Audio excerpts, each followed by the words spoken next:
चलो देखो, आज का क्लास हम लोगों का रहेगा वॉइस।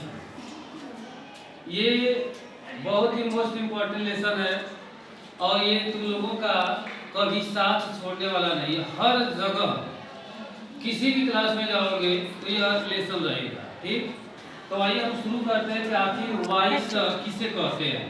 तो देखो, सबसे पहले ये जान लो कि जो वॉइस शब्द का जो हिंदी अर्थ होता है, इसको हम लोग क्या कहते हैं? वाच्य कहते हैं। वाच्य थोड़ा सा कठिन शब्द जैसे लग रहा है, जैसे तत्सम इसको हम लोग कहते हैं, संस्कृत से निकला हुआ शब्द है। इसको एक बार और हम थोड़ा सा इजी यदि कर रहे हैं तो देखो, इसको क्या कहा जाता है? स्वर कहा जाता है। मतलब वाच्य का क्या मतलब होता है, उस चीज को हम बता रहे हैं कि वाच्य का मतलब क्या होता है? स्वर। मान लो यदि अभी भी ये नहीं समझ में आया कि स्वर क्या चीज होता है, मान लो ये भी हिंदी ही है और थोड़ा सा देखो इसको इजी हम कर रहे हैं, तो इसका मतलब क्या होता है? आवाज होता है। आवाज तो आप सभी लोग जानते हो, या हम और भी यहाँ पर एक और शब्द ले सकते हैं जिसको हम लोग क्या कहते हैं? ध्वनि कहते हैं। तो देखो, वॉइस शब्द का इतना मतलब होता है। जैसे एक क्या हो गया? वाच्य हो गया। वाच्य मान लो हमारे दिमाग में नहीं आया कि वाच्य का क्या मतलब होता है, हम इसको थोड़ा सा और आसान शब्द में लाए हैं। तो आसान शब्द में देखो क्या निकला है? स्वर आया। या इसको हम ध्वनि भी कर सकते हैं, या ये भी नहीं समझ में आ रहा है तो हम इसको अच्छी तरह जानते हैं कि ये क्या है? आवाज होता है।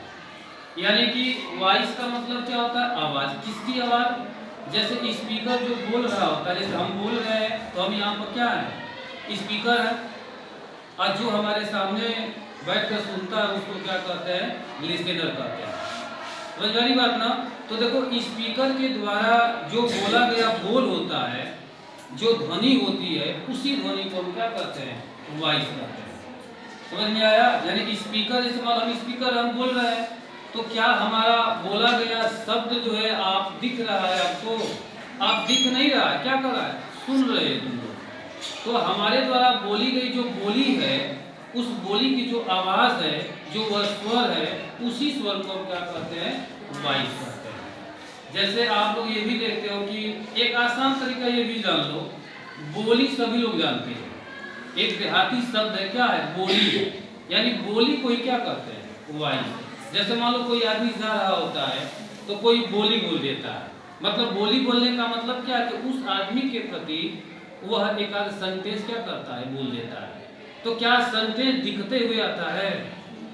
उसको क्या करता है? सुनाई देता है। तो हमारे कहने का मतलब कि हमारे मुख से निकलने वाला जो स्वर होता है, जो ध्वनि होती है, जो आवाज होती है, उसी आवाज को हम क्या कहते हैं? वॉइस कहते हैं। क्लियर?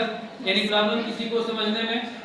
यानी मान लो आप लोगों से पूछा जाए कि वॉइस किसे कहते हैं, तो हम बता देंगे सीधे सीधे, वॉइस का मतलब क्या है?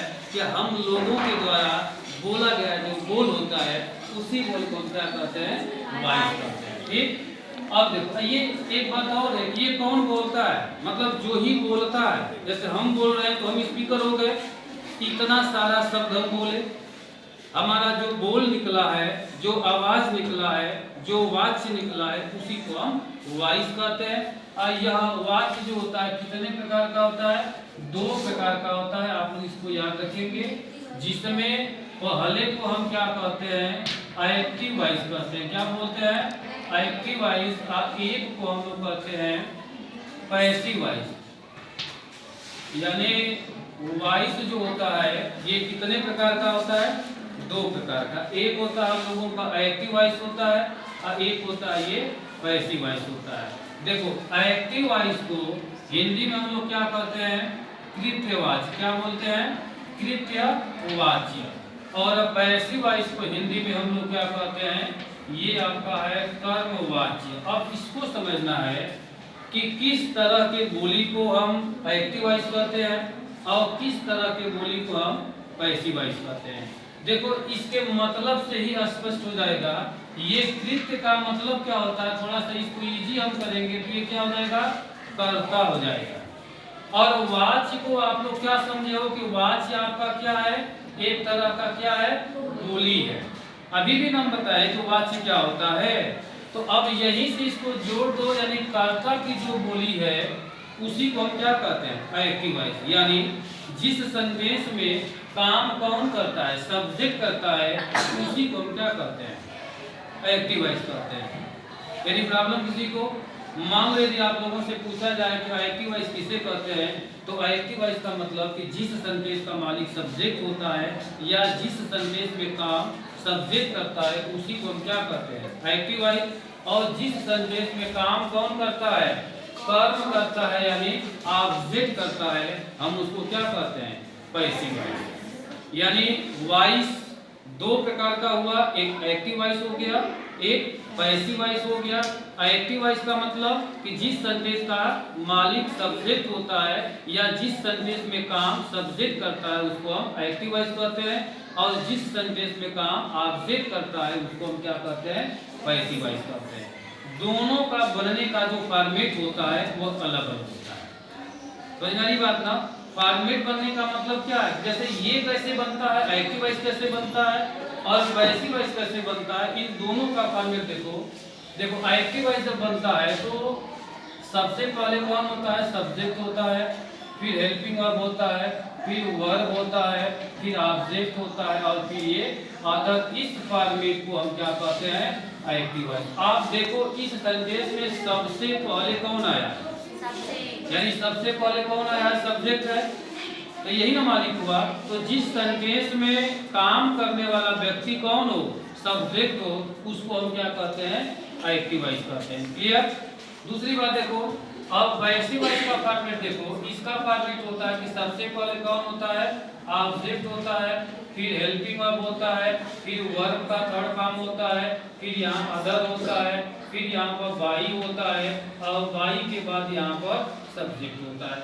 इस फॉर्मेट को हम कहते हैं क्या, पैसिव वॉइस। दोनों सेंटेंस का फॉर्मेट देखो या स्ट्रक्चर देखो, दोनों में अंतर आपको दिखाई दे रहा होगा। दोनों में आगे कौन है, यानी यहाँ सबसे आगे कौन है, सब्जेक्ट है, तो हम इसको क्या कहेंगे कि जिस सेंटेंस में काम सब्जेक्ट करता है उसको हम एक्टिव वॉइस कहेंगे। और इसमें देखो कि सबसे पहले कौन है, ऑब्जेक्ट है, यानी जिस सेंटेंस में काम कौन करता है, ऑब्जेक्ट करता है, उसको हम क्या कहते हैं, पैसिव वॉइस कहते हैं। समझ में आया ना? यानी कहने का मतलब ये है कि देखो कुल मिलाकर के देखा जाए तो इन दोनों के फॉर्मेट में यही अंतर होता है। और सबसे अच्छी बात ये आप लोग समझ लीजिए कि एक्टिव वॉइस क्या चीज है। एक्टिव वॉइस का मतलब क्या है, जैसे हिंदी से अंग्रेजी का जो ट्रांसलेशन आप लोग बनाते हैं, उस ट्रांसलेशन का जो बेस होता है वो बेस क्या है, टेंस होता है। और टेंस हमारे कितने होते हैं, जैसे 3 टेंस है, एक प्रेजेंट है, एक पास्ट है और एक क्या है, फ्यूचर। इनके सभी काइंड को मिलाकर के गिना जाए तो टोटल कितना हो गया, 12। क्योंकि प्रेजेंट भी जो है आपका 4 प्रकार का होता है, पास्ट भी आपका 4 प्रकार का होता है और फ्यूचर भी जो है 4 प्रकार का। कुल मिलाकर के कितना हो गया, 12 टेंस होते हैं। यानी एक्टिव वॉइस किस पर बनता है, टेंस पर बनता है। यानी हमारे कहने का मतलब ये हुआ हिंदी से अंग्रेजी का जो बनना होता है वही क्या है, एक्टिव वॉइस। एक बात और आप जान लीजिए कि एक्टिव वॉइस बनने के लिए कोई कंडीशन नहीं होता है, एक्टिव वॉइस सबका बनता है।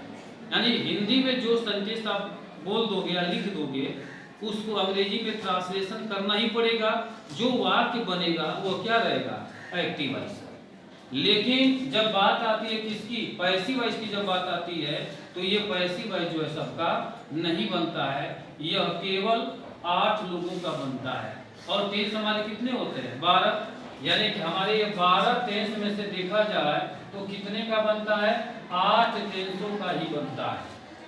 अब किसका बनता है किसका नहीं बनता है ये भी आप देख लीजिए। यानी कहने का मतलब ये है कि जैसे टेंस में आप लोग 3 टेंस देखते हो, ये रहा आपका प्रेजेंट टेंस हो गया, ये है आपका पास्ट टेंस हो गया और ये है आपका फ्यूचर टेंस।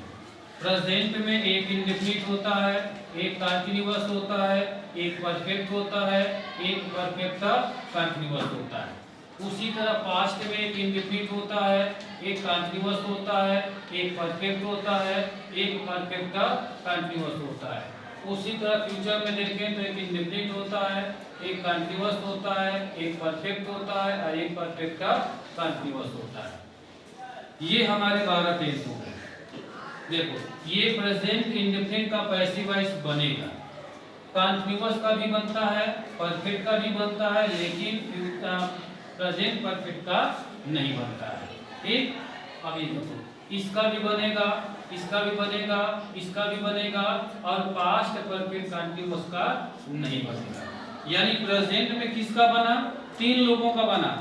यानी ये पहले नंबर का, दूसरे नंबर का, तीसरे नंबर का, ये चौथे नंबर का। यानी प्रेजेंट में चौथे नंबर का नहीं बना है, तो पास्ट में भी चौथे नंबर का नहीं बना। ऐसा क्यों हुआ? क्योंकि ये प्रेजेंट है और ये क्या है? पास्ट। और पास्ट का जन्म कहाँ से हुआ? प्रेजेंट। वर्तमान से ही पास्ट बनता है, तो जितने का प्रेजेंट बना है उतने का ही पास्ट आपका बनेगा। तो आप कैसे याद करेंगे कि प्रेजेंट और पास्ट के चौथे नंबर का पैसिव वॉइस नहीं बनता। और चौथे नंबर पर देख लो कौन है? प्रेजेंट में कौन है? प्रेजेंट परफेक्ट कंटिन्यूअस है। और पास्ट में कौन है? पास्ट परफेक्ट कंटिन्यूअस है। अब हम आते हैं किसमें? फ्यूचर। इसमें कौन कौन बनता है? तो देखो, फ्यूचर इंडेफिनिट का बनेगा, कंटिन्यूअस का नहीं बनता है, परफेक्ट का बनता है, और इस कंटिन्यूअस का नहीं बनता है। यानी फ्यूचर में दोनों कंटिन्यूअस का पैसिव वॉइस नहीं बनता है। यानी हर टेंस में 2 कंटिन्यूअस होता है। देख लो, एक केवल कंटिन्यूअस है और ये क्या है? परफेक्ट कंटिन्यूअस है। इसमें भी देखो, पास्ट कंटिन्यूअस एक है, एक क्या है? पास्ट परफेक्ट कंटिन्यूअस है। अब देखा जाए, इस तीनों ग्राफ को देखा जाए तो परफेक्ट कंटिन्यूअस का तीनों में नहीं बना है। देखो, यहाँ भी नहीं बना, यहाँ भी नहीं बना, और यहाँ भी नहीं बना। लेकिन फ्यूचर में जो है हम लोगों का कंटिन्यूअस का भी जो है नहीं बनता है। तो कुल मिलाकर के वॉइस में हम लोग देख रहे हैं कि वॉइस किसे कहा गया, इस पर हम बात की है। ये कितने प्रकार का होता है? 2 प्रकार का होता है। एक एक्टिव वॉइस हो गया और एक पैसिव वॉइस हो गया। इस पर हम बात की है। एक्टिव वॉइस किसे कहते हैं? जिस सेंटेंस में काम कौन करता है? सब्जेक्ट करता है, उसको हम एक्टिव वॉइस कहते हैं। और जिस सेंटेंस में काम ऑब्जेक्ट करता है उसको हम पैसिव वॉइस कहते हैं। एक्टिव वॉइस का फॉर्मेट अलग था और पैसिव वॉइस का फॉर्मेट जो है अलग था। तो ये एक छोटा सा इंट्रोडक्शन था केवल वॉइस का। अब यहाँ से शुरू होता है कि आखिर हम टेंस के माध्यम से अब पढ़ेंगे कि कैसे हम बदलते हैं। यानी हमारा एक्टिव वॉइस का सेंटेंस आएगा और आप लोगों को कहा जाएगा कि पैसिव वॉइस में उसको बदलिए। एक बात हम आपको बता देंगे कि देखो, एक्टिव वॉइस की जो सहायक क्रिया होती है वो अलग होती है और पैसिव वॉइस की जो सहायक क्रिया जो है अलग होती है। यानी हमारे पूरे सेंटेंस में हमारे 8 टेंस का एक ही फार्मूला होता है। देखो, एक ही फार्मूला होता है। यानी कि यहाँ पर एक ऑब्जेक्ट होता है, ये हेल्पिंग वर्ब होता है, वर्ब का थर्ड फॉर्म होता है अदर, और इसके बाद यहाँ बाई होता है, बाई के बाद ये सब्जेक्ट है। इसी फॉर्मेट को हम पैसिव वॉइस कहते हैं, जिसमें केवल हमको हेल्पिंग वर्ब ही पता लगाना होता है। यदि ये आपको मिल जाएगा तो आप किसी भी सेंटेंस को आप बना सकते हो, क्योंकि तुम्हारे सेंटेंस में देखो यही आपका एक्टिव वॉइस है, इसको इसमें बदला गया है। तो इसमें से हम सबसे पहले किसको रखेंगे? ऑब्जेक्ट ले लिए। ये ऑब्जेक्ट कहाँ था? देखो यहाँ है। तो यहाँ के ऑब्जेक्ट को हम क्या किए? यहाँ रख दिए। अब इस सेंटेंस का मालिक कौन था? सब्जेक्ट था। तो इसके अनुसार यहाँ की सहायक क्रिया लगी थी, यानी एक्टिव वॉइस की सहायक क्रिया अलग थी।